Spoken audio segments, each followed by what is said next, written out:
Hi friends, ఎలా ఉన్నారు? ఈరోజు మనం గుత్తి వంకాయ కూర చాలా సింపుల్గా తయారు చేసుకోవచ్చండి. చాలా చాలా బాగుంటుంది. ఇప్పుడు మనం గుత్తి వంకాయ చేసుకున్న పెద్ద పని అనుకుంటారు, కానీ ఈ విధంగా నేను చెప్పిన విధంగా ఒకసారి ట్రై చేయండి. చాలా సింపుల్గా తయారు చేసుకోవచ్చు. ఇప్పుడు నేను వంకాయల్ని ఒక 2-3 చెట్లు నేను చక్క కుండీలో పెంచుకుంటున్నాను. చూసారా ఎంత బాగా కాసాయి వంకాయలు. ఈ వంకాయలతోటి మనం కర్రీ తయారు చేసుకోవచ్చు. మీకు వంకాయలు ఎలా ఉన్నాయో చూపిస్తున్నాను చూడండి, ఎంత చక్కగా కాసాయో వంకాయలు.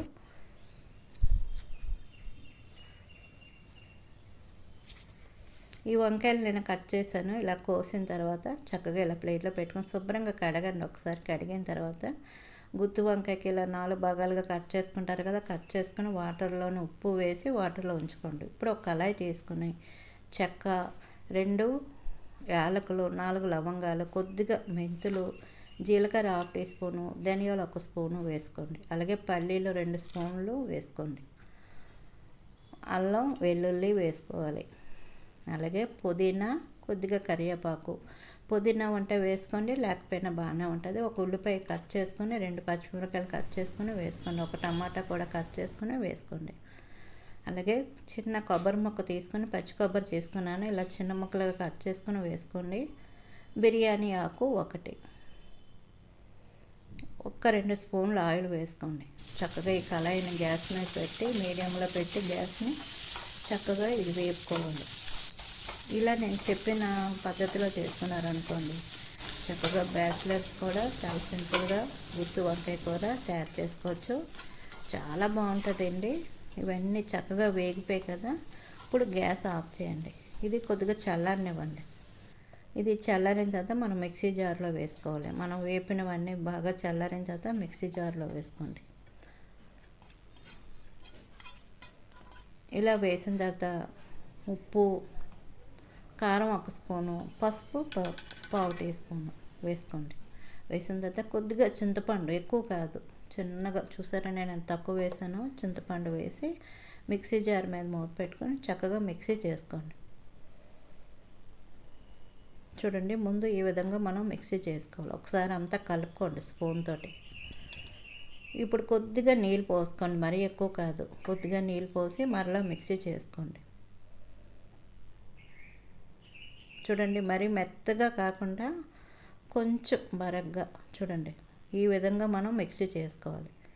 దీన్ని మనం పక్కన పెట్టుకుందాం. ముందుగా వంకాయలను కట్ చేసుకున్నాం కదా, వాటర్లోని ఉప్పు వేసి ఉంచడం వల్ల వంకాయ నల్లగా అవ్వకుండా ఉంటుంది. ఇలాగ ఈ విధంగా మనం కట్ చేసుకోవాలి వంకాయల్ని.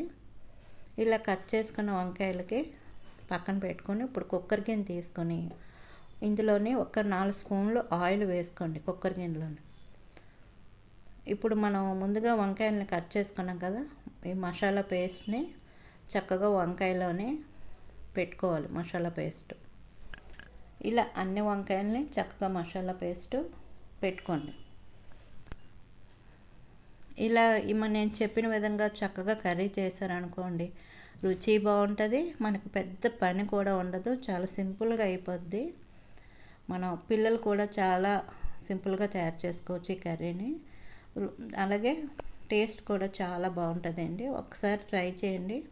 ఈ వంకాయ అన్నిటికి మసాలా పెట్టిన తర్వాత మిగిలిన మసాలా పేస్ట్ని చక్కగా ఈ విధంగా వంకాయల మీద వేసి, మిక్సీ జార్ కొంచెం అంటుకుంది కదా మసాలా పేస్ట్, ఇందులో కొద్దిగా నీళ్ళు పోసి ఈ వాటర్ని వేసిన తర్వాత ఒకసారి స్పూన్తో కలపండి. కలిపి ఇప్పుడు ఉప్పు కారం వేసి సరిపోయిందో లేదో ఒకసారి టేస్ట్ చూడండి. నాకైతే అన్నీ కరెక్ట్గా సరిపోయి. చూడండి, ఈ విధంగా కొద్దిగా నీళ్ళు పోసుకోవాలి, మరీ ఎక్కువ పోయకండి.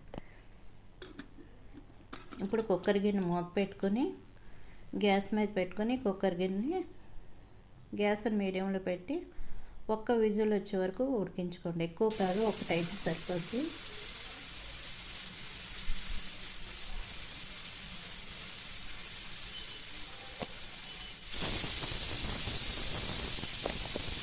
ఒక విజిల్ వచ్చింది కదా, ఇప్పుడు గ్యాస్ ఆఫ్ చేయండి. ఇది ఆవిరిపోయిన తర్వాత మీకు కుక్కర్ గిన్నె మూత తీసి చూపిస్తాను.